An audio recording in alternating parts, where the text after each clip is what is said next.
నరులు చెడుతనము భూమి మీద గొప్పదనియు వారి హృదయము యొక్క తలంపుల్లోని ఊహాంతయు ఎల్లప్పుడు కేవలము చెడ్డదనియు యెహోవా చూచి తాను భూమి మీద నరులను చేసినందుకు యెహోవా సంతాపము నంది. ఇది మా నాన్న సంతాప సభ, మనందరి సంతాప సభ, అందరికీ దేవుడు సంతాప సభ పెట్టేసి ఆల్రెడీ. అయితే మీ అందరికి ఒక ప్రశ్న, నాకు చావు అంటే భయం లేదు అనుకున్నారు ఇక్కడ ఎంతమంది ఉన్నారు? చేతులు ఎత్తారు. ఒక్కరు కూడా చేయట్లేదు. మీకు చావు గురించి తెలియదు. మీరు ఉండిపోతారు అనుకున్నారా భూమి మీద? ఎవరు భూమి మీద? మత్తయి సువార్త 24:35లో భూమి ఆకాశమును గతించెను. మరి ఈ రెండు గతించిపోతే మీరు ఎక్కడ ఉంటారు? 1 యోహాను 2:17 లోకము దాని ఆశలు గతించెను.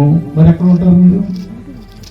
దేవుని వాక్యం తెలియజేస్తుంది. రోమిలకు రాసిన పత్రిక 8:23 అంతేకాదు ఆత్మ యొక్క ప్రథమ ఫలముల నుండి మనము కూడా దత్తపుత్రత్వం కొరకు అనగా మన దేహము యొక్క విమోచన కొరకు కనిపెట్టుచు మనలో మనము మూలుగుచున్నాము.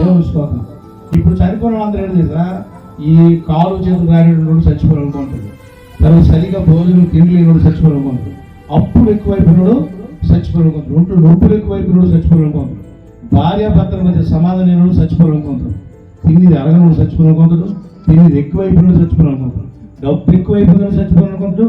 డబ్బు లేనివాడు చచ్చిపోతారు అనుకుంటారు. అర్థమవుతుందా? కాబట్టి భూమి ఆకాశాలు గతించిపోతాయి, లోకం దాని ఆశలు గతించిపోతాయి. కాబట్టి మన యొక్క దేహ విమోచన కొరకు కూడా మనం కూడా మోడుతున్నాం. ఎందుకంటే ఇది శాశ్వతమైనది కాదు, జీవితం శాశ్వతమైనది కాదు. మరి దేవుడు ఎందుకు ఈ లోకాన్ని పంపించాడంటే, కారణం అంటే భయం లేదు నాకు. ఎందుకు భయం లేదంటే మనది ఈ లోకము శాశ్వతమైనది కాదు. అందుకే డబ్బు ఎక్కువ సంపాదించుకొని చచ్చిపోకండి. ఆ డబ్బు వల్ల ప్రయోజనం లేదు. ఏదో ఒక రోజు ఇవన్నీ వదిలేసి మనం చేస్తాం. వాక్యం ఏం చెప్తుంది తెలుసా?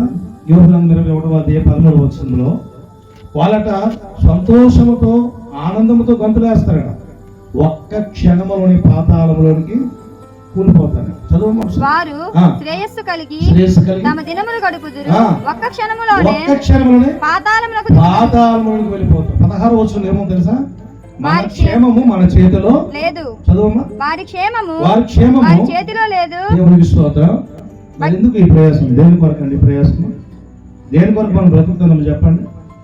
మనము బ్రతికినా ప్రభువు కొరకు బ్రతకాలా, చనిపోయినా ప్రభువు కొరకు బ్రతకాలి.